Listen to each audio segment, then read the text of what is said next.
একটা 20 টাকার মাল বেচবে, এইটার জন্য কাস্টমাররা যতবার সার কইছে, হয়তো এটা বেচা হইলে মালটা সর্বোচ্চ হয়তো 25 পয়সা অথবা 1 টাকা লাভ হবে। এইটার জন্য তে মনে 50 বার কইছে, জি স্যার, জি জি, ইনটেক ইনটেক, একদম একদম ইনটেক, জাপানি, হ্যাঁ জাপানি স্যার, একদম জাপানি। জাপান থেকে আমরা এলাকা, আমার ডাইরেক্ট আমরা দোকানের সাদি দিয়া জাপান থেকে পড়ছে, ডেকের জাপান, জাপানি জাপান তো আমরা বাড়িতে স্যার, মানে এটারে বলতে বলতে জি স্যার বলতে বলতে ফেনা উঠে এলাইছে। এই শুধু 20 টাকার এই মালটা বেচনের, 200 টাকার এই মালটা বিক্রি করার জন্য কি পরিমাণ ডাকছে ওরে জি স্যার,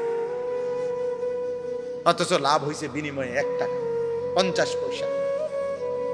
যে মহান রব্বুল আলামিন 24 ঘন্টা দিয়ে যাচ্ছে, এই নাফরমান 7 ঘন্টা 8 ঘন্টা 10 ঘন্টা জীবন থেকে চলে গেছে, একবারও আল্লাহর নাম তার জবান দিয়ে উচ্চারণ করে নাই। আরে তোর মতো নিকৃষ্ট জালেম নাফরমান কুত্তাও তো হয় না বেটা, কুত্তাও তো এরকম হয় না।